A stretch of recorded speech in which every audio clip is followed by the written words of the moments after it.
அல்லாஹ்வின் தூதர் சொன்னார்கள், மஹ்ஷர்ல நிழலே இல்லாத அந்த சூரியன் அருகாமையில் கொண்டு வந்து நிறுத்தப்பட்டிருக்கக்கூடிய அந்த தலத்தில் ஒரு 7 சாரார்களுக்கு மட்டும் அல்லாஹ் நிழல் வழங்குவான், தன்னுடைய பிரம்மாண்டமான அரிசிக்கு கீழாக. சாதாரணமான ஒரு வாய்ப்பு கிடையாது. அப்படி அந்த 7 சாரார்களை குறித்து அல்லாஹ்வுடைய தூதர் சொல்கிறார்கள், அதில் ஒருவர். யார் அவர்? ஒரு இளைஞன் அல்லது ஒரு இளைஞி. அந்த இளைஞனோ இளைஞியோ தன்னுடைய இளமை பருவத்தை கழிப்பார்கள். இவ்வாறு எந்த அடிப்படையில் கழிப்பாங்க? பொருளாதாரத்தை சம்பாதிக்கிறது இல்லையா, மது அருந்தது இல்லையா, அல்லது அலங்கரித்து சிங்காரித்து இன்றைக்கு சமூக சீரியடுகளாக இவைகளெல்லாம் இருக்கிறதோ அதை நோக்கி நகர்வதையா? அல்லாஹுவை வணங்குவதில், இறைவனுக்கு கட்டுப்பட்டு நிற்பதில் அவர்கள் தங்களினுடைய இளமை பருவத்தை கழிப்பார்கள்.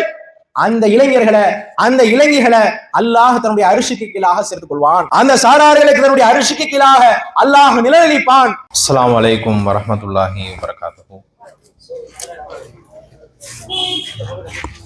இன்னல் ஹம்தலில்லாஹ் நஹ்மதுஹு வ நஸ்தஈனுஹு மை யஹ்திஹில்லாஹு ஃபலா முதில்ல லஹு வ மை யுضلل ஃபலா ஹாதிய லஹு வ அஷ்ஹது அன் லா இலாஹ இல்லல்லாஹ் وأشهد أن محمدا عبده ورسوله أما بعد يا أيها الناس اتقوا ربكم الذي خلقكم من نفس واحدة وخلق منها زوجها وبث منهما رجالا كثيرا ونساء واتقوا الله الذي تساءلون به والأرحام إن الله كان عليكم رقيبا يا أيها الذين آمنوا اتقوا الله حق تقاته ولا تموتن إلا وأنتم مسلمون يا أيها الذين آمنوا اتقوا الله وقولوا قولا سديدا يصلح لكم أعمالكم ويغفر لكم ذنوبكم ومن يطع الله ورسوله فقد فاز فوزا عظيما. கண்ணியத்திற்குரிய எல்லாம் வல்ல அல்லாஹ்வின் நல்லடியார்களே, அவருடைய மார்க்கத்தினை அதன் தூய வடிவில் அறிந்து கொள்ள வேண்டும் என்கிற நோக்கில் நாம் எல்லாம் இங்கே ஒன்று கூடியிருக்கிறோம். இங்கே பேசப்படக்கூடிய கருத்துக்களின் பயனை ரஹ்மான் இம்மையிலையும் மறுமையிலையும் ஆக்கி அல்பாளிப்பானாக. அன்பார்ந்த இஸ்லாமிய சகோதர சகோதரிகளே, முன்மாதிரி முஸ்லிம் இளைஞன் என்கின்ற தலைப்பு இங்கு எனக்கு வழங்கப்பட்டிருக்கிறது. ஒரு மனிதனினுடைய வாழ்க்கை என்பது 3 முக்கிய பருவங்களாக நம்மால் குறிக்க முடியும். அல்லாஹ் அதைத்தான் சொல்கிறான். அல்லாஹுல்லதி ஹலகக்கும் மின் தாஃபின். இறைவன் சொல்கிறான், உங்களை நாம் பலவீனத்தில் படைத்திருக்கிறோம். சும்ம ஜஅல மின் பஅதி தாஃபின் குவத்த. பலவீனத்துல படைச்சிருக்கிறோம்னா என்ன? பிறந்த ஒரு குழந்தை அல்லது தவழுகிற ஒரு குழந்தை, மழலை பேச்சு பேசுகிற ஒரு சிறுவன், அவன் எல்லாவற்றையும் அறிந்தவனாக இருப்பானா? அவன் நினைச்சதை செய்யக்கூடிய உடல் ஆற்றல் அவன்கிட்ட இருக்குமா? வலிமை உள்ளவனாக அவன் இருப்பானான்னு கேட்டா கிடையாது. அப்ப அந்த குழந்தை பருவத்தை, சிறுவர் பிராயத்தை அல்லாஹ் சொல்கிற பொழுது பலவீனத்தில் நாம் படைத்தோம் என்று சொல்கிறான். அதன் பிறகு அல்லாஹ் பயன்படுத்தக்கூடிய வார்த்தை, அந்த பலவீனமான காலகட்டத்திற்கு பிறகு அவனுக்கு பலத்தை வழங்கினோம் என்று அல்லாஹ் சொல்கிறான். இளமை என்பதை காட்டிலும் அவன் பலமானவனாக மாறிவிடுகிறான், உடற்தகுதியுடையவனாக மாறிவிடுகிறான், மன வலிமையுடையவனாக மாறிவிடுகிறான். வலிமையான பலமான ஒரு காலத்தை நாம் வழங்கினோம். சும்ம ஜஅல மின் பஅதி குவத்தின் வாஃபன் ஷைபத்தன். பிறகு மீண்டும் அந்த பலம் வாய்ந்த காலத்திற்கு பிறகு பலவீனத்தையும் நிறையையும் வழங்கினோம் என்று அல்லாஹ் சொல்கிறான். அந்த பலமான காலத்துக்கு அப்புறம் அவன் மீண்டும் எங்க போறான்? பலவீனப்பட்டு முதுமையை நோக்கி சென்று விடுகிறான், நிறைவேற்று விடுகிறான். எல்லாம் தெரிஞ்சிருக்கும், அதிகமான விஷயங்களை அறிந்து வச்சிருப்பான். ஆனால் அந்த முதுமை அவனுடைய தசைகளை வலிமையை வலுவிழக்க செய்துவிடும்.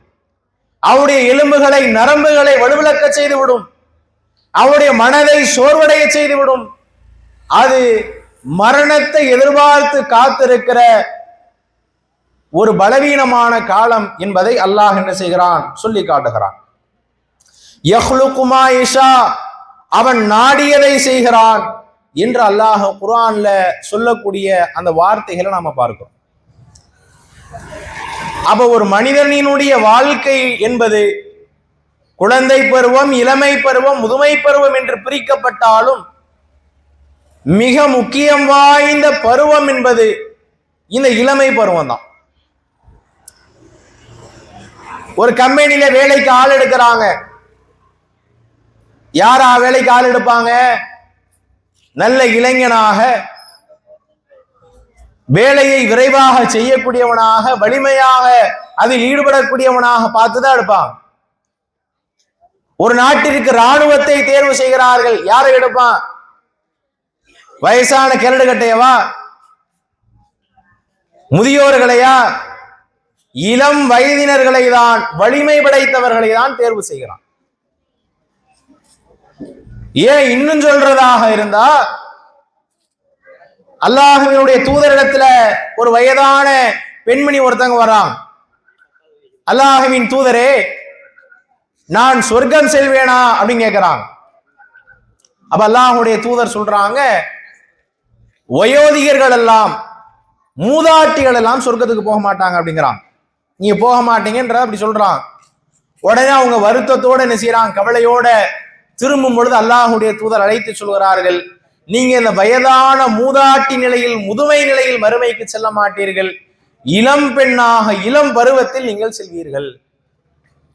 இன்னா அன்ஷஅனாஹுன்ன இன்ஷா ஃபஜஅல்னாஹுன்ன அப்காரா, அவர்களை கன்னி பெண்களாக, இளைஞர்களாக, உருபன் அத்ராபா, ஒத்த வயதுடையவர்களாக நாம் அவர்களை சுவனத்திற்கு அனுப்புவோம் அப்படின்னு அல்லாஹ் சொல்றான். எப்படிப்பட்ட இளமை தெரியுமா? அது பலவீனத்துக்கு பின்னாடி வரக்கூடிய இளமை கிடையாது. அந்த இளமைக்கு பின்னாடி முதுமைன்னு ஒண்ணு வராது. லா துஃப்னா ஷபாபுஹும், அவர்களினுடைய இளமை பருவம் மறுமையில் சுவனத்தில் அழிந்து போகவே செய்யாது. சுவனத்தினுடைய அந்த இன்பங்களை, அந்த சுகபோகங்களை அனுபவிக்கிறதா இருந்தா இளமை பருவத்திலேயே அவர் நிரந்தரமாக என்ன செய்வார், இருப்பார். அது இளமை பருவத்தை அடைவதற்கு முன்பாக மரணித்த குழந்தையாக, சிறுவனாக இருந்தாலும் சரி, 90-95 வயசுல வாழ்ந்து மரணித்த முதியவராக இருந்தாலும் சரி, மூதாட்டியா இருந்தாலும் சரி, இளமை பருவத்துலதான் அல்லாஹ் என்ன செய்யறான், சொர்க்கத்துக்கு அனுப்புறான். ஏன்? அந்த சுவனத்தினுடைய இன்பங்களை அனுபவிப்பதற்கான காலம், சரியான உகந்த அந்த சூட்டபிளான உடல் அமைப்பு என்பது இளமை பருவம் தான்றத அல்லாஹ் என்ன செய்யறான், சுவனவாதிகளுக்கு ஒரு கிஃப்டா தரான். ஆனால் அப்படி சுவனத்திற்கு செல்லக்கூடிய ஆண்களுக்கும் பெண்களுக்கும் அழிவற்ற இளமையை தரக்கூடிய அந்த இறைவன் மனிதர்களிடத்தில், இந்த உலகத்தில் எதை எதிர்பார்க்கிறான்? ஆண்களிடத்திலும் பெண்களிடத்திலும் எதை எதிர்பார்க்கிறான்? குழந்தை பருவத்தில், சிறுவர் பிராயத்தில், எதையும் அறிந்திராத பலமற்ற, போதுமான தெளிவற்ற அந்த வயதில் அவன் என்ன செய்யறாங்கிறது பெருசா கேள்வி கணக்குல வராது. வயோதிக காலத்துல அவனே நினைச்சாலும் தீமைகளை, பாவங்களை செய்வதற்குண்டான உடல் வாகமைப்பற்ற அந்த தருணத்தில், அவரே நினைத்தாலும் வணக்க வழிபாடுகளை, மார்க்க விஷயங்களை செய்வதற்கான உகந்த தருணமற்ற அந்த காலத்தில் தொழுதாலே உட்கார்ந்து சொல்ல முடியும். கழுத்து வலிக்குது, காலு வலிக்குது, குறுக்கு வலிக்குதுன்றாரு. உட்கார்ந்து தொழுதா என்ன? நின்று தொழக்கூடிய நன்மையில பாதிதான் அவருக்கு. பல விஷயங்களை, பல நன்மைகளை செய்ய முடியாது, தீமைகளை செய்ய முடியாது. அந்த முதுமையும் பெரிய அளவுல இறைவனால் கணக்கில் கண்டுகொள்ளப்படாது. அப்ப ஒரு மனிதன் சுவனம் செல்கிறானா, நரகம் செல்கிறானா, ஒரு மனிதனிடத்தில் இறைவன் எதிர்பார்க்கக்கூடிய அதிகம் இறைவன் கவனம் செலுத்தக்கூடிய தருணம் என்பது அவனது இளமை பருவத்தை எவ்வாறு பயன்படுத்துகிறான். சொர்க்கத்துக்கு நான் உன்னை இளமை பருவத்தோடு அனுப்புறேன், நிரந்தர இளமையோட உன்னை வச்சிருக்கிறேன். அதுக்கு இந்த உலகத்துல நான் உனக்கு கொடுக்கிறேனே ஒரு 25-30 ஆண்டு கால இளமை பருவம், அதை நீ எப்படி பயன்படுத்துற, அதை நீ எவ்வாறு அமைத்துக் கொள்ளுகிறாய் என்பதை அல்லாஹ் கவனிக்கிறான். அதனாலதான் அல்லாஹ்வின் தூதர் சொன்னார்கள்,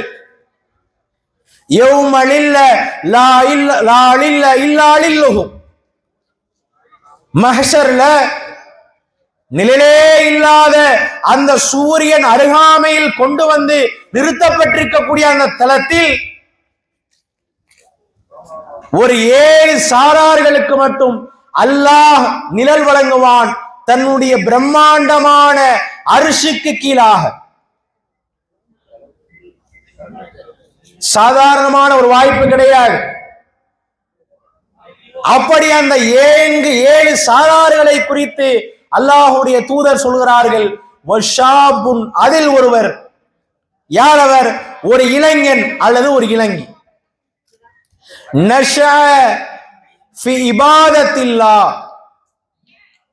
அந்த இளைஞனோ இளைஞியோ தன்னுடைய இளமை பருவத்தை கழிப்பார்கள். எவ்வாறு, எந்த அடிப்படையில கழிப்பாங்க? பொருளாதாரத்தை சம்பாதிக்கிறது இல்லையா, மது அருந்தது இல்லையா, அல்லது அலங்கரித்து சிங்காரித்து இன்றைக்கு சமூக சீரியடுகளாக எவைகளெல்லாம் இருக்கிறதோ அதை நோக்கி நகர்வதையா? அல்லாஹுவை வணங்குவதில், இறைவனுக்கு கட்டுப்பட்டு நிற்பதில் அவர்கள் தங்களினுடைய இளமை பருவத்தை கழிப்பார்கள். அந்த இளைஞர்களை, அந்த இளைஞர்களை அல்லாஹ் தன்னுடைய அரிசிக்கு கீழாக சேர்த்துக் கொள்வான். அந்த சாரார்களுக்கு தன்னுடைய அரிசிக்கு கீழாக அல்லாஹ் நிழலிப்பான் என்கின்ற செய்தியை நாம் என்ன செய்யறோம்? ஹதீஸ்கள்ல பார்க்கிறோம். அப்படிப்பட்ட அந்த இளமை பருவத்தை, இறைவனால் அதிகம் கவனத்தில் கொள்ளப்படக்கூடிய அந்த இளமை பருவத்தை இன்றைக்கு இஸ்லாமிய சமூகம் எவ்வாறு அதனை நாசப்படுத்தி கொண்டிருக்கிறது என்பதை நம்முடைய கண்களுக்கு முன்பாக பார்க்கிறோம்.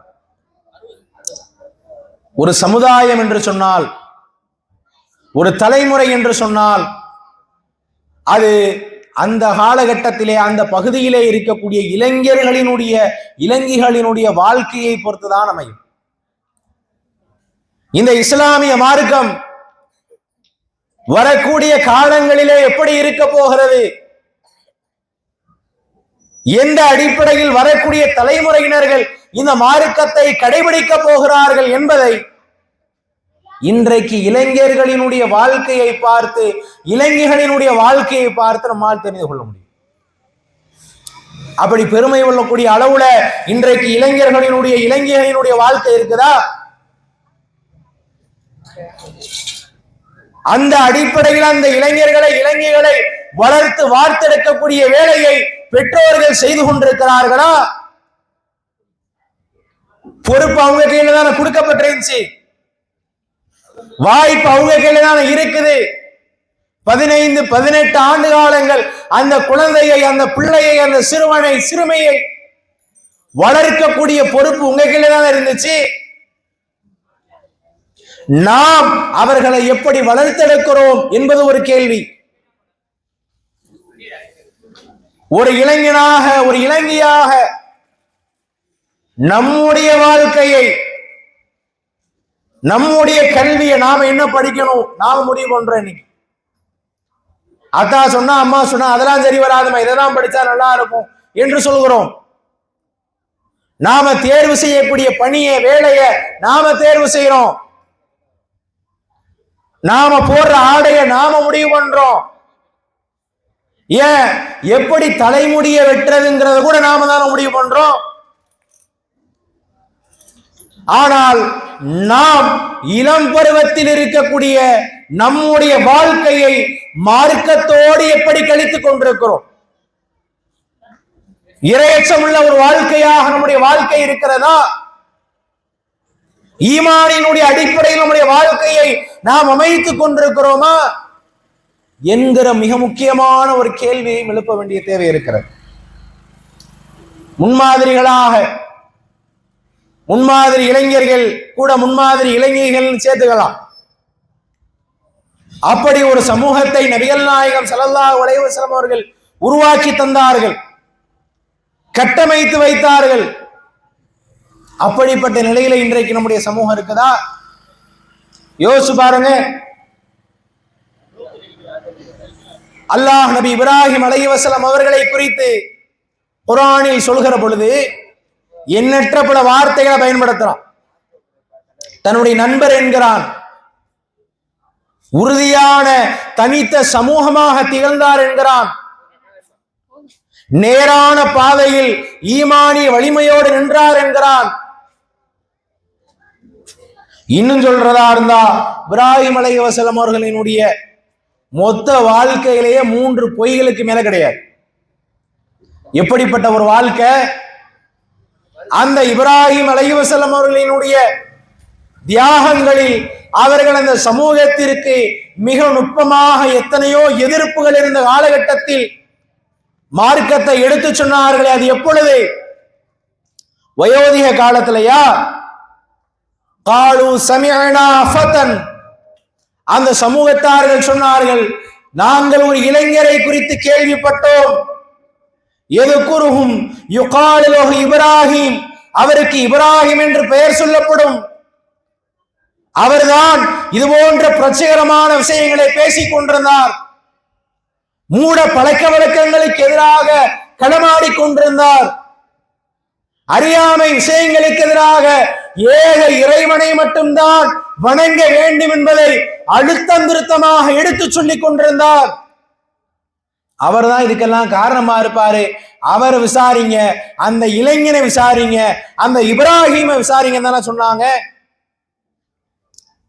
அந்த இப்ராஹிம் அலைஹிஸ்ஸலாம் அவர்கள் புரட்சிகரமான விஷயங்களை செய்தது அவர்களுடைய இளமை பருவத்துல தான். அல்லாஹ் மூசா அலைஹிஸ்ஸலாம் அவர்களை குறித்து சொல்கிறான், யூசுப் அலைஹிஸ்ஸலாம் அவர்களை குறித்து சொல்கிறான்.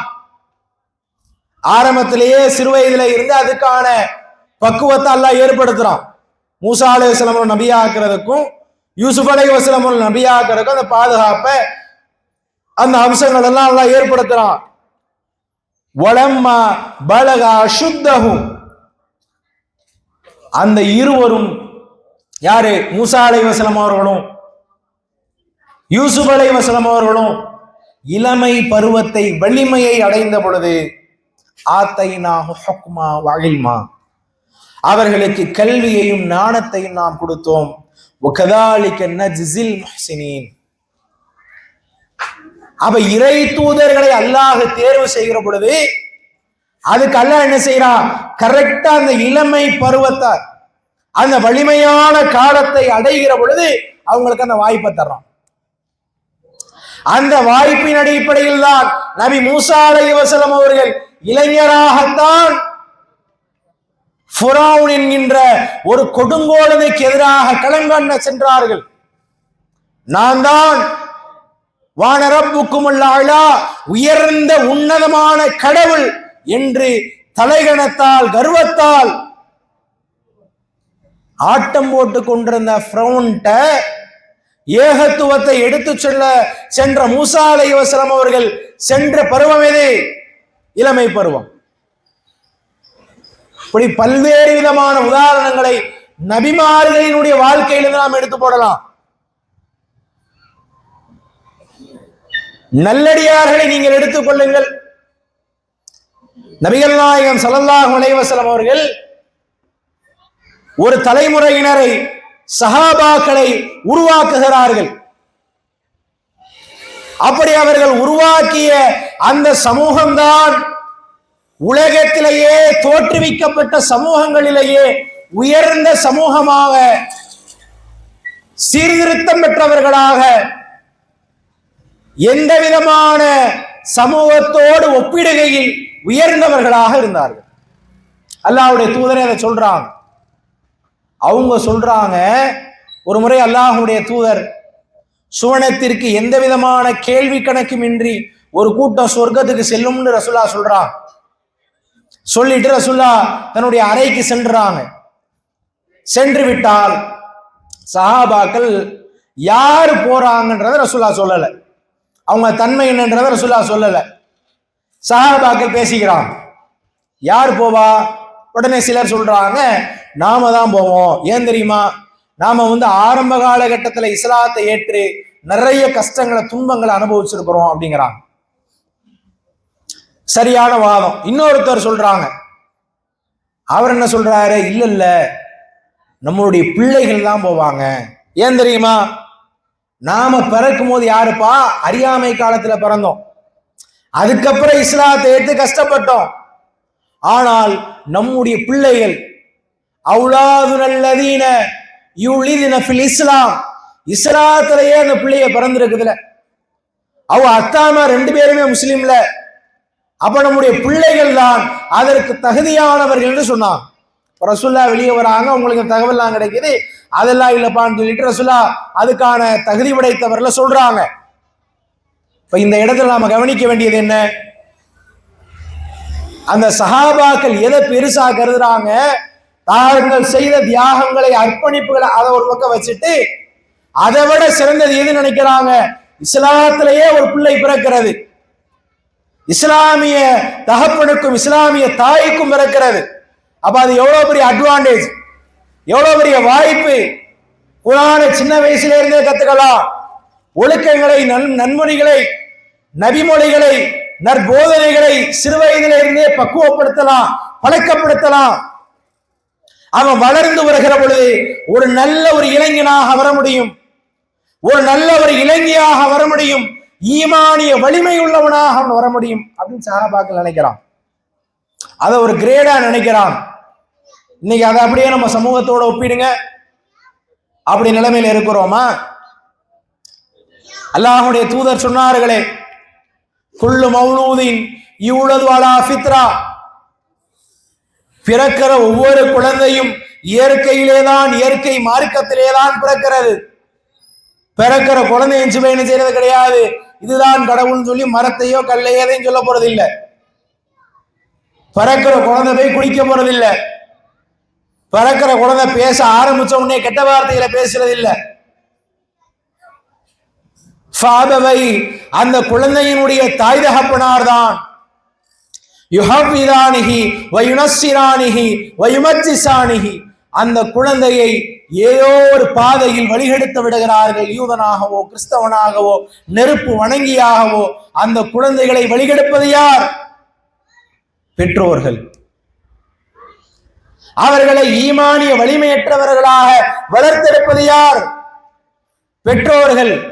அவர்களினுடைய அலட்சிய போக்கு, அந்த குழந்தைகளுக்கு என்ன கல்வியை கொடுக்கணும், எந்த கல்வியகத்துல சேர்த்தா அவன் பின்னாடி ஃபியூச்சர்ல நல்ல கல்வியை பெற்றவனாக வருவான், நல்ல கணக்கை அறிந்து கொள்வான், அல்லது நல்ல மொழியியல் ஆற்றலை, ஆங்கிலத்தை நல்ல சரளமா பேசுவான், எந்த குரூப் எடுத்தா, எந்த பாடத்தை தேர்வு செய்தால் அவன் மருத்துவராகலாம், அவன் இன்ஜினியர் ஆகலாம் என்பதையெல்லாம் ஆய்வு செய்து அதற்குண்டான முயற்சிகளை, பல லட்சங்களை செலவழிக்கக்கூடிய பெற்றோர்கள்.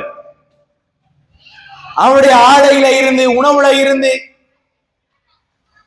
அவனுடைய பாதுகாப்புல இருந்து அந்த சிறுவனையும் சிறுமியையும் பக்குவப்படுத்தி வளர்க்கக்கூடிய அந்த இஸ்லாமிய தாய்மார்கள் மார்க்கத்தை பக்குவப்படுத்தி கொடுக்கிறோமா? பிள்ளைக்கு சாப்பிடும் போது பிஸ்மில்லா சொல்லி சாப்பிடணும்ன்றத சொல்லி கொடுக்கிற பெற்றோர்கள் எத்தனை பேர்? ஆண் பிள்ளைகளுக்கு அவனுக்கான ஒழுக்க முறைகளை கற்றுக் கொடுக்கக்கூடிய பெற்றோர்கள் எத்தனை பேரு? பெண் பிள்ளைகளுக்கு அவர்களுக்கான ஒழுக்க விதிமுறைகளை கற்றுக் கொடுக்க வேண்டிய பெற்றோர்கள் எத்தனை பேர்? தண்ணிலாம் அடிக்க கூடாது, மதுபானம் குடிக்க கூடாது, மோசமானது, இஸ்லாத்தில் அது ஹராமாக்கப்பட்டிருக்கிறது, அது பாவம் சொல்லி கொடுக்கிறோமா பிள்ளைகளுக்கு? அந்நிய ஆண்களோடு பேசக்கூடாது, அந்நிய பெண்களோடு பேசக்கூடாது, அதெல்லாம் ஹராம் சொல்லிக் கொடுக்கிறோமா நம்ம பிள்ளைகளுக்கு? நபிகளாரை பற்றி சொல்லித் தரோமா? இறைவனை பற்றி சொல்லித் தருகிறோமா? எப்படி அந்த பிள்ளைகளை வளர்த்தெடுக்க வேண்டிய நிலையில் இருக்கக்கூடிய நாம் அதை பொறுப்பெடுத்து கவனத்தோடு செய்கிறோமா என்றால் அதுல இன்றைக்கு இஸ்லாமிய சமூகம் ஒன்றுமல்லாததாக இருக்கிறது. இஸ்லாமிய இல்லங்கள் மன்னரைகளாக மையவாடிகளாக இருக்கின்றன. அல்லாஹ்வுடைய தூதர் சொன்னாங்களே, எந்த வீடுகள்ல குர்ஆன் ஓதப்படவில்லையோ அந்த வீடுகள் மக்பராக்கு சமமானது, மையவாடிகளுக்கு சமமானது.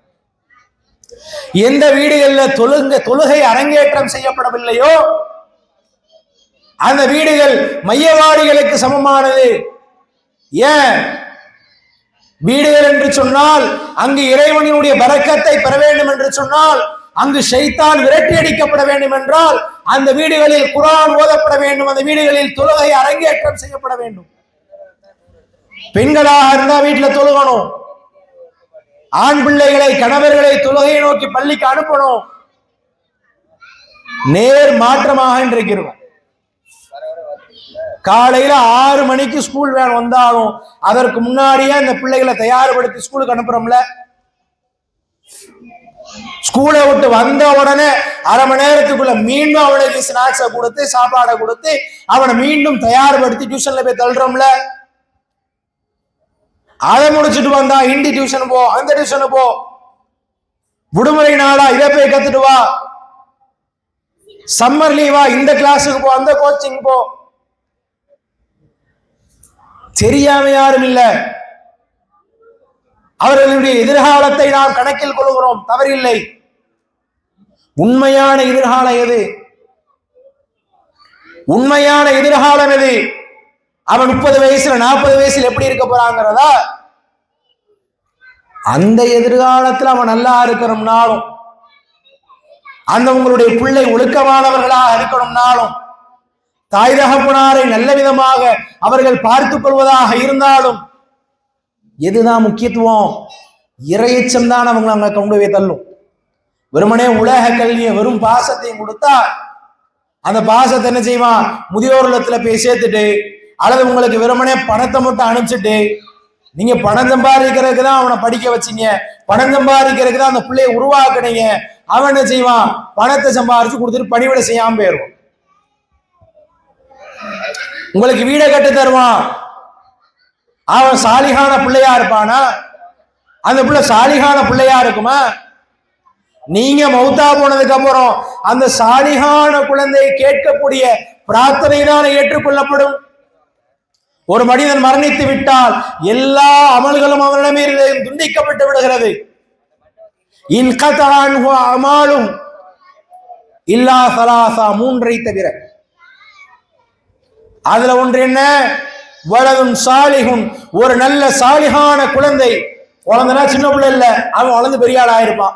அவன் அத்தா அம்மாக்கா அவன் குழந்தை 40 வயசா இருந்தாலும் 50 வயசா இருந்தாலும் அந்த புள்ள, இறைவா ரப்பி ரஹம்ஹுமா கமா ரப்பயானி ஸகீரா, என்னுடைய தாய் தகப்பனார்கள் எப்படி என்னோடு அன்போடும் பக்குவத்தோடும் அரவணைப்போடும் வளர்த்தார்களோ அவர்களிடத்தில் இறைவா நீ அன்போடும் அரவணைப்போடும் நடந்து கொள், அவங்களுக்கு சொர்க்கத்தா, அவங்களுக்கு ஜன்னத்துல் ஃபிர்தௌஸ கூட. எந்த பிள்ளை கேட்கும்? வேற பிள்ளைகளும் கேட்கலாம். எந்த பிள்ளைகள் கேட்பதல்ல ஏத்துக்கிறோம். நல்ல இறையச்சம் உள்ள இளைஞர்கள், நல்ல இறையச்சம் உள்ள பெண்கள், அதுதான் உங்களுக்கு மறுமையில கூலியாமை. அவனுடைய ஃபியூச்சர், வருங்காலம் பார்க்கிறோமே, உண்மையான வருங்காலம் நாளை மறுமையில் மஹ்ஷரில் அவன் எழுப்பப்படக்கூடிய அந்த தருணத்தில் அங்க என்ன நிலைமை? யஃபிருல் மர்உ மின் அஹி, மனுஷன் தன்னொரு மனுஷனை பார்த்து ஓடுவான். யாருன்னு தெரியாதவனை பார்த்தா தாயை பார்த்து ஓடுவான், தகப்பனை பார்த்து ஓடுவான், மனைவியை பார்த்து கணவனை பார்த்து ஓடுவான், பிள்ளைகளை பார்த்து ஓடுவான். ஏன்? ஆஹா, இன்னைக்கு நம்ம நிலைமை என்ன தெரியலையே. அல்லாஹ்வுடைய தூதர் தன்னுடைய மகளார் அன்னை ஃபாத்திமா ரலியல்லாஹு அன்ஹா அவர்களிடத்துல பேசுறாங்க. எப்படிப்பட்ட வார்த்தை பாருங்க. ஃபாத்திமாவே, உலகத்துல ஏதாவது வேணும்னா கேட்டுக்கப்பா, என்னால முடிஞ்சா நான் உனக்கு செஞ்சு தரேன், முடிஞ்சா நான் அதை கத்து தரேன் அப்படிங்கிறான். ஏதாவது ஒரு முயற்சி பண்ணி நான் உனக்கு அதை செஞ்சு தரேன். மறுமையில முஹம்மதுடைய மகள், இறை தூதுவரின் மகள் அப்படின்னு என்கிட்ட எதை எதிர்பார்த்திராத. என்னால ஒண்ணு, நான் இறை தூதர் தான், என்னால உனக்கு ஒண்ணும் பண்ண முடியாது. உன்னுடைய வாழ்க்கையை நீயே பார்த்துக்க. அந்த பிள்ளையை எப்படி பக்குவப்படுத்தியப்பட்ட நிலையில நபிகள் நாயகம் ஸல்லல்லாஹு அலைஹி வஸல்லம் அவர்கள் வளர்த்தெடுத்தார்கள் என்பதற்கான ஆதாரங்கள். ஒரு முறை போருக்கு போயிட்டு ரசூலுல்லாஹ்விடத்துல சில கைதிகள் வர்றாங்க. ஃபாத்திமா ரலியல்லாஹு அன்ஹா அவர்கள் வீடுகளில் நிறைய வேலை செஞ்சுட்டு அவங்களுக்கு உடல்லாம் என்ன செய்யுது, கொஞ்சம் பலவீனப்பட்டிருக்கிறாங்க. அவங்க ஆள் அனுப்பிச்சு விடுறாங்க. அல்லாஹ்வுடைய தூதர்கிட்ட ஒரு அடிமை யாராவது ஒரு ஆளை எனக்கு அனுப்பிச்சு விட சொல்லுங்க, வேலைக்கு உதவிக்கு. ரசூல் அதெல்லாம் முடியாது, நிறைய ஏழைகள் இருக்கிறாங்க, தேவையுள்ளவர்கள் இருக்கிறாங்க, அவங்கள விட்டு நான் உங்களுக்கு அனுப்புவேனா அப்படிங்கிறான். அதை சொல்லிட்டு அல்லாஹ்வுடைய தூதர் தன்னுடைய மகளாரை பார்ப்பதற்காக வேண்டி வருகிறார்கள். தலைமாட்டில் உட்கார்ந்து அமர்ந்து அந்த பிள்ளைக்கு அல்லாஹ்வுடைய தூதர் போதிக்கிறார்கள். என்னம்மா கஷ்டமா இருக்குதா, வேலை பார்த்து வலியா இருக்குதா, வேதனையா இருக்குதா? சுபஹானல்லாஹ் 33 தடவை, அல்ஹம்துலில்லாஹ் 33 தடவை, அல்லாஹு அக்பர் 34 தடவை. இந்த திக்கரை ஒவ்வொரு இரவும் ஓதிப்படுங்கள், உங்களுக்கு அந்த வழியெல்லாம் இருக்காது அப்படிங்கிறான். அதை அந்த ஃபாத்திமா ரலியல்லாஹு அன்ஹா அவர்கள் கடைபிடித்து சொல்கிறார்கள். அதை நான் கடைபிடிக்க துவங்கியதிலே இருந்து அது போன்ற ஒரு அலுப்பை, அது போன்ற ஒரு உடல் வலியை நான் அதற்கு பிறகு சந்தித்ததில்லை. இப்படி பக்குவப்படுத்துறாங்க பாருங்க. எங்க செல்லமோ அங்கதான் செல்லும். என் பிள்ளை கேட்டுருச்சு அப்படிங்கிறதுக்காக வேண்டி இன்னைக்கு என்னென்னமோ செஞ்சு கொடுக்குறாங்களே. என் பிள்ளை கேட்டுருச்சு, வெளிநாட்டுல இருந்து அத்தா 50,000 ரூபாய் 1 லட்ச ரூபாய்க்கு போன் வாங்கி தர்றாரு. என் பையன் கேட்டுட்டான் 2 லட்ச ரூபாய்க்கு பைக்கா ரெடி பண்ணி எடுத்து கொடுக்குறாரு. என் பிள்ளை கேட்டுருச்சு, அங்க போகணும் இங்க போகணுமா, படத்துக்கு போறானா, வாரத்துக்கு ஒரு தடவை மாசத்துக்கு ஒரு தடவை போயிட்டு வரட்டும், ஃப்ரெண்டோட நல்லா ஜாலியா அவனுடைய நண்பர்களோட போயிட்டு வரட்டும். என்ன மாதிரியான நடைமுறை இன்றைக்கு இஸ்லாமிய இளைஞர்கள், பொதுவா எல்லா இளைஞர்களும் அப்படிதான் போயிட்டு இருக்கிறான். வண்டி எடுத்துக்கிட்டு திருக்குனானா சந்து பொந்தெல்லாம் பாக்குறது இல்லை. லாரிக்குள்ள புகுந்து போய்கிட்டு கடுமையான முறையில அதை பெருமையா நினைச்சுக்கிறாங்க.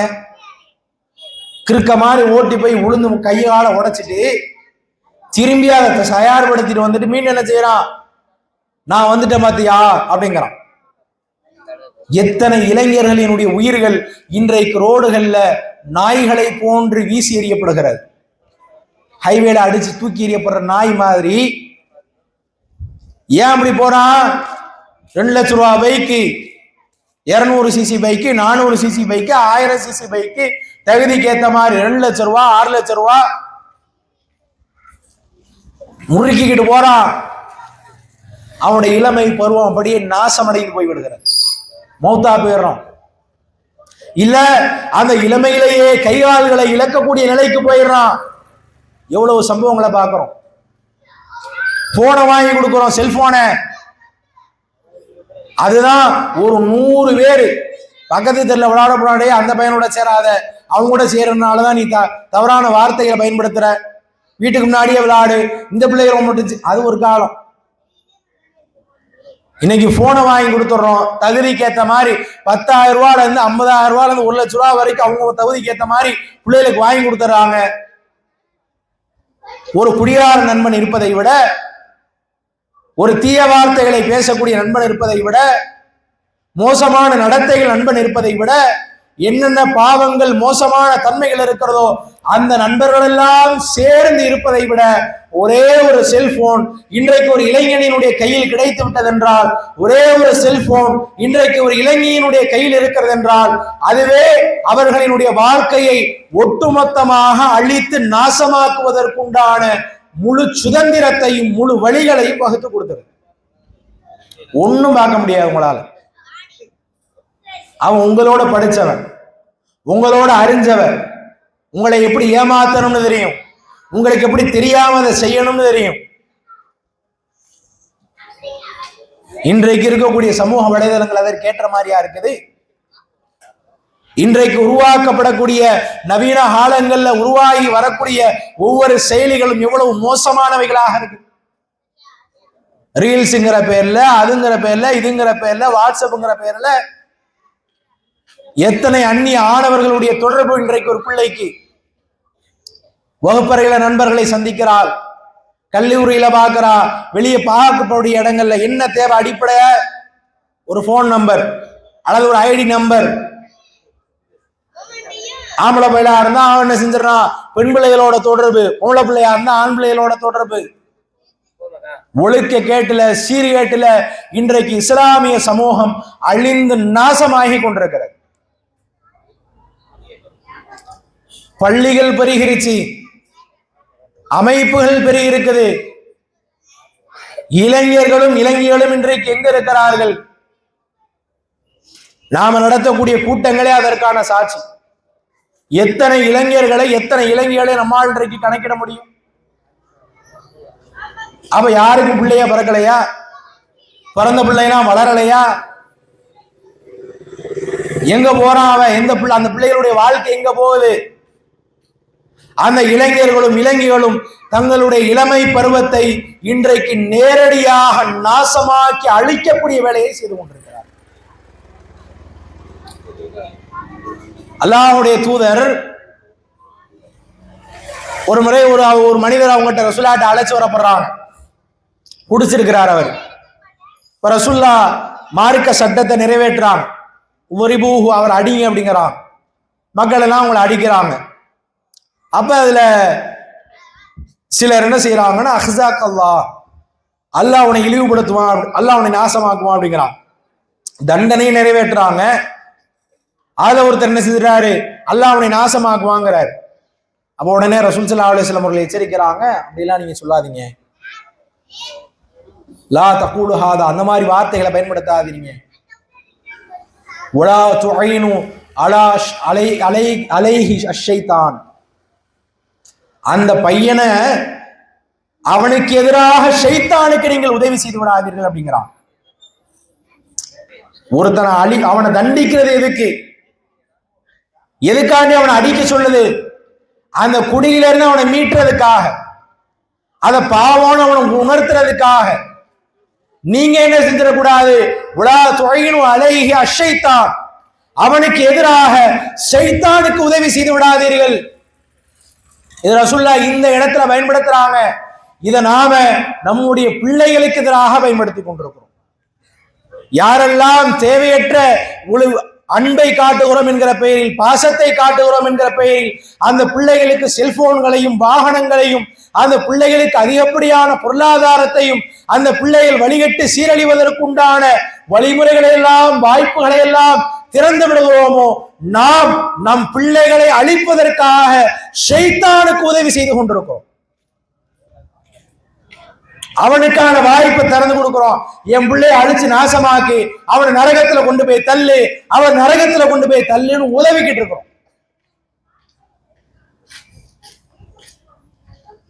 அப்படி வழியட்ட செல்லக்கூடிய ஒவ்வொரு இளைஞனும் அதை இன்பமா கருதி, என்னத்த சொல்லிக்கிட்டு பொதுவா நடைமுறையில சொல்லுவாங்கல்ல, இந்த வயசுல முன்னாம வேற எந்த வயசுல எதுக்கு? ஒரு தவறை செஞ்சுட்டா, ஒரு தீமையை செஞ்சுட்டா அது அவ்வளவு ரொம்ப ஈஸியா கடந்து செல்வாங்க. சின்ன பையன் எதை செஞ்சுட்டான்பா, இந்த வயசுல செய்யறதான ஒரு வயசு பிள்ளை ஏதோ தவறு செஞ்சிருச்சு, இப்ப செய்யாம வேற எப்ப செய்யறது? அப்படியா இஸ்லாம் சொல்லி தருது? அப்படியா ரசூலுல்லாஹ் சஹாபாக்களை பண்படுத்தினாங்க? அப்படியா ரசூலுல்லாஹ் சஹாபிய பெண்மணிகளை பண்படுத்தினாங்க? அவர்களுடைய வாழ்க்கை எத்தகையதாக அமைந்திருந்தது? அன்னை ஆயிஷா ரலியல்லாஹு அன்ஹா அவர்கள் நபிகளாரினுடைய மனைவி. ரசூலுல்லாஹ் மௌத்தா போகும்போது ரொம்ப சின்ன வயசுதான் அவங்களுக்கு. அடுத்த தலைமுறைக்கு நபிகளாரை குறித்தும் மார்க்கத்தை குறித்தும் எத்தனையோ மார்க்க சட்டங்களுக்கு தீர்ப்பளிக்கக்கூடியவர்களாக, வழிகாட்டக்கூடியவர்களாக, மிக முக்கியமான ஒரு பெண்மணியாக இருந்தவர்கள் அன்னை ஆயிஷா, மோமின்களினுடைய தாயார். அவங்கதான் பெண்கள்ல அதிகமான ஹதீஸ்களை அறிவித்தவர்கள். நபிகளாரிடமிருந்து அதிகமான செய்திகளை, மார்க்க நுணுக்கங்களை கற்றறிந்தவர்கள். ஒரு இளம் பெண்மணி தானே. அன்னை ஃபாத்திமா ரலியல்லாஹு அன்ஹா அவர்கள் நபிகளாரினுடைய வளர்ப்பு, நபிகளாரால் பக்குவப்படுத்தப்பட்ட ஒரு பெண்மணி. ரசூல்லா மௌத்தா போகும்போது ஒரு செய்தி சொல்றான் ஃபாத்திமா ரலியல்லாஹு அன்ஹா. ஃபர்ஸ்ட் ஒரு செய்தியை சொல்றாங்க, அழுகுறாங்க. ரெண்டாவது ஒரு செய்தி சொல்லப்படுது, சிரிக்கிறாங்க. அப்ப சொல்லல, பின்னாடி கேட்கிறாங்க, சொல்றாங்க. என்ன முதல்ல ரசூல்லா சொன்னாங்க அழுதீங்களே, ரெண்டாவது சொல்லும்போது சிரிச்சீங்களே? அவங்க சொல்றாங்க, அல்லாஹ்வுடைய தூதர் முதல்ல என்கிட்ட சொன்னாங்க, இந்த நோயிலேயே இந்த நிலையிலேயே நான் மௌத்தா போயிருவேன், திரும்பி எல்லாம் நான் ஏஞ்சி கியூர் ஆகலாம் மாட்டேன், நோய் எனக்கு சரியாகாது, இப்படியே நான் மௌத்தாயிருவேன் அப்படிங்கிறாங்க. நான் உடனே அழுதேன். சரி, ரெண்டாவது என்ன சொன்னாங்க, எனக்கு பிறகு நீங்க தான் அடுத்து மௌத்தாக போறீங்க அப்படிங்கிற செய்தியை ரசூல்லா சொன்னாங்க. உடனே எனக்கு நான் சிரிச்சேன் அப்படிங்கிறாங்க. இதை ஒரு தாயோ ஒரு தகப்பனோ தான் பிள்ளைகிட்ட சொன்னா ஏத்துக்குவானா? இயல்பாக ஏற்றுக்கக்கூடிய தன்மை வருமா? அப்படி ஒரு உதவக்கூடிய நிலையில் இன்றைக்கு பிள்ளைகள் இருக்கிறாங்களா? அப்படி அந்த மரணத்தை சந்திப்பதற்கு தயாரான நிலையில இன்றைக்கு இளைஞர்களோ இருக்கிறார்களா? எப்படி அவங்களுடைய முகத்தில் அந்த புன்முறுவலை அது ஏற்படுத்துது? மறுமைக்கான முன்னேற்பாடுகளை செய்து விட்டார்கள். தேவ மரணம், மரணிச்சா சொர்க்கம். அல்லாஹ் ஒரு உயர்ந்த உன்னத வாழ்க்கையை மறுமையில் தயார்படுத்தி வைத்திருக்கிறார். அதை சந்திப்பதற்கு நான் தயார் என்கிற நிலையில் தன் மகளாரை பக்குவப்படுத்தியவர்கள் நபிகளார். எனக்கு அடுத்து நீ நாம வேமா மௌத்தா போவ அப்படிங்கறத உங்களுக்கு எப்படி ஒரு இன்பத்தை தரும் சொல்லி யோசிச்சு பாருங்க. ஒரு தாயார் தன்னுடைய மகனாரை, தன்னுடைய பிள்ளையை இறை பாதையிலே போர்க்களத்திற்கு அனுப்பி வைக்கிறார். போன புள்ள போர்க்களத்துல மௌத்தாயிரு. ரசூலுல்லாஹ் வராங்க, அந்த அம்மா, அல்லாஹ்வின் தூதரே, என் புள்ள போர்ல மௌத்தா போயிட்டாரு, அவருடைய மறுமை நிலை என்ன என்பது எனக்கு தெரியல, நல்லா இருந்துச்சு நானா பொறுத்துக்கிருவேன், இல்லைன்னா என்னால தாங்க முடியாது நான் அழுதுருவேன் அப்படிங்கிறான். அது எனக்கு கடுமையான வலியை தரும் அப்படிங்கிறான். அல்லாஹ்வுடைய தூதர் சொல்கிறார்கள், ஏமா சுவனம் என்பது ஒன்று கிடையாது, பல படித்தரங்கள் இருக்கிறது. உங்களுடைய பிள்ளை அந்த சுவனத்தினுடைய படித்தரங்களிலேயே உயர்ந்த சுவனமான ஜன்னத்துல் ஃபிர்தௌஸ்ல இருப்பார் அப்படிங்கிறான். அந்த பெண் இன்பத்தோடு புன்முறுவலோடு அதை ஏற்றுக்கொண்டு செல்கிறார்கள். எப்படிப்பட்ட வார்த்தை பாருங்க. தான் மகளாருக்கு ரசூலுல்லாஹ் சொல்றாங்க, எனக்கு அடுத்து நீ தாமா மௌத்தா போக போறேங்கிறாங்க. அது அவங்களுக்கு சிரிப்பை ஏற்படுத்துது, இன்பத்தை கொடுக்குது. மகனை இழந்துட்டு ஆசையோடு வளர்த்த அந்த மகனை இறை பாதையில அர்ப்பணம் செய்துவிட்டு ஒரு தாயார் வந்து நிற்கிறார். உங்க பிள்ளைக்கு சொர்க்கம் ஜன்னத்துல் ஃபிர்தௌஸ் அப்படின்னு சொன்ன உடனே அவர்களுக்கு அது இன்பத்தை ஏற்படுத்துகிறது. இன்னைக்கு நம்ம புள்ள சிறு வயசுல பாடல்களை கேட்டுவிட்டு ஆட்டம் போடுறது ஒரு தாய் தகப்பனாருக்கு இன்பத்தை ஏற்படுது. ஒரு கூத்தாடி மாதிரி பேசினானா, ஒரு கூத்தாடி மாதிரி பாட்டு பாடினானா, ஒரு கூத்தாடி மாதிரி டான்ஸ் ஆனானா அவங்களுக்கு இன்பத்தை ஏற்படுத்துது. உலகத்துல ஏதாவது சாதிக்கிறான், உலகத்துல ஏதாவது அந்த பிள்ளை அச்சீவ் பண்ணுது, அது அவனுக்கு இன்பத்தை ஏற்படுத்துது. மறுமைக்காக வேண்டி அந்த பிள்ளை செய்தது என்ன? மறுமையில் நம்முடைய பிள்ளை ஒரு தாய் தகப்பனார் தன்னுடைய பெண் பிள்ளைகளை பக்குவப்படுத்தி ஒழுக்கத்தோடு கண்ணியத்தோடு அந்த பிள்ளைகளை வளர்த்தெடுத்தால் அந்த பிள்ளைதான் நரகத்தை தடுக்கக்கூடிய ஒரு திரைச்சீலையாக அமைவார்கள் என்று அல்லாஹ்வுடைய தூதர் சொன்னார்களே. அப்படி நம்ம பிள்ளைகள் இன்றைக்கு அமையுமா? அப்படி வளர்த்துக்கிட்டு இருக்கிறோமா? மொட்டையா நம்ம நினைக்கிறோம், நம்ம பிள்ளை குடிக்கலையே, நம்ம பிள்ளை அந்த பாவமா செய்யுது, நம்ம பிள்ளை இப்படியா சுத்துது, நம்ம பிள்ளை அப்படியா சுத்துது. சரி, அப்படி எல்லாம் சுத்தல, உங்க பிள்ளை 5 வேளை தொழுகுதா? உங்க பிள்ளை குர்ஆன் ஓதுதா டெய்லியும்? சும்மா சாக்கு போக்குக்காண்டி சொல்லுவாங்க. மற்ற ஆட்கள்கிட்ட ஒரு நல்ல பேர் இருக்கிற காண்டி தான் பிள்ளை அப்படி செய்து இப்படி செய்து சொல்லுவாங்க. உண்மையில என்ன? மார்க்க விதிமுறைகளை வழிமுறைகளை கடைபிடித்துக் கொண்டிருக்கிறானா இன்றைக்கு உங்களுடைய பிள்ளை? அதன் அடிப்படையில் நம்முடைய பெண் பிள்ளைகள் வளர்க்கப்படுகிறதா? அவனுடைய மறுமை வாழ்க்கை எதை நோக்கி நகர்ந்து கொண்டிருக்கிறது? இதெல்லாம் யோசிச்சு பார்க்க வேண்டிய மிக முக்கியமான ஒரு தருணம். அதே நேரத்தில் இளைஞர்களாக இருக்கக்கூடியவர்கள் நாமளும் மிக முக்கியமான ஒரு முடிவெடுக்க வேண்டிய தருணத்தில் இருக்கிறோம். நமக்கு கல்வி தேவை, நமக்கு மறுமை நமக்கு உலக வாழ்க்கையின் தேவை. அதை விட மிக முக்கியமாக நமக்கு மறுமை அவசியமான ஒன்று, தேவையான ஒன்று. இன்றைக்கு இளைஞர்கள், இன்றைக்கு வாழக்கூடிய இளம் பருவத்தினர்கள் இணையதள கேம்ல மூழ்கி போய் கிடக்கிறான், ஆன்லைன் கேம்ல மூழ்கி போய் கிடக்கிறான், ஒழுக்கமற்ற விஷயங்கள்ல மூழ்கி போய் கிடக்கிறான். அதுவா அவனுக்கு இன்பமா இருக்குது. நண்பர்களோடு சேர்ந்து கூத்தடிக்கிற விஷயம் அது அவனுக்கு ரொம்ப சுகமா இருக்குது. ஊர் சுத்துறது அவனுக்கு பெரிய இன்பத்தை தருது. மது வருகிறது அவனுக்கு ஒரு இன்பத்தை தருது. அதெல்லாம் அவனுக்கு ஒரு திருப்திகரமான வாழ்க்கையை போன்று தெரிகிறது. அல்லாஹ்வுடைய தூதர் தங்களுடைய வாழ்க்கையில் அவர்களால் பண்படுத்தப்பட்ட ஒரு இளைஞ கூட்டம் இருந்தார்கள். அஸ்ஹாபுல் குர்ரா என்று அவர்களுக்கு பெயர் சூட்டப்பட்டது. அவர்கள் ஒரு நேரத்தில் கொலை செய்யப்படுகிறார்கள் ஒரு கூட்டத்தால். நபிகள் நாயகம் ஸல்லல்லாஹு அலைஹி வஸல்லம் அவர்கள் அதனால் ஏற்பட்ட வலியால், மனவேதனையால் 1 மாத காலம் ஒவ்வொரு வேளை தொழுகையிலும் அந்த கூட்டத்திற்கு எதிராக சாபத்தை வேண்டினார்கள். யார் தெரியுமா அந்த அஸ்ஹாபுல் குர்ரா? சஹாபாக்கள் சொல்கிறார்கள், அவர்கள் ஒரு இளைஞ கூட்டம், இளைஞர்கள். அவர்கள் குழுவாத்தான் இருப்பாங்க. 60 பேர் 70 பேர் உள்ள ஒரு இளைஞர் குழுவது. அவர்களுடைய பணி என்ன? இரவு நேரம் வந்து விட்டால் ஊருக்கு ஒதுக்குப்புறமாக செல்வார்கள். இன்னைக்கு இளைஞன் போறான், குடிக்க போறான், கூத்தடிக்க போறான், அநியாயம் செய்ய போறான், நாசமான பேச்சுகளை பேச போறான், வீணான விளையாட்டுகளை விளையாட போறான். அந்த இளைஞர்கள் ஊருக்கு ஒதுக்குப்புறமாக செல்வார்கள். எதற்காக தெரியுமா? அன்றைக்கு நபிகளாரிடமிருந்து கேட்ட செய்திகளை, குர்ஆன் வசனங்களை ஒருவருக்கொருவர் மாற்றி படித்துக் கொள்வார்கள், அறிந்து கொள்வார்கள். இதுல என்னடா பெரிய விஷயம் இருக்குதுன்னு நினைக்கலாம்.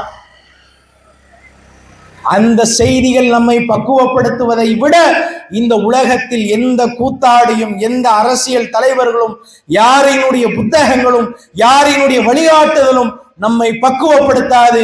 இந்த மாய உலகில் ஒன்றுமல்ல, இந்த உலகில் இவர்களையெல்லாம் ஓரமாக ஒதுக்கி வைத்துவிட்டு அந்த தூதரின் வழியை நாம் பின்பற்றினால்தான் உயர்ந்து நிற்க முடியும். அவர்கள் வெளிப்புறமாக ஊருக்கு வெளிப்புறம் சென்று விறகுகளை வெட்டி சேமிச்சு வருவாங்களாம். அதை விட்டு காசாக்கி பள்ளிகளில் இருக்கக்கூடிய ஏழை தோழர்களுக்கு அவர்கள் உணவுகளை வாங்கி தருவார்கள். தொழுகைக்காக வேண்டி வரக்கூடிய அந்த மக்களுக்காக வேண்டி கிணறுகள்ல நீர் இறைத்து அதை நிரப்பி தருவார்கள்.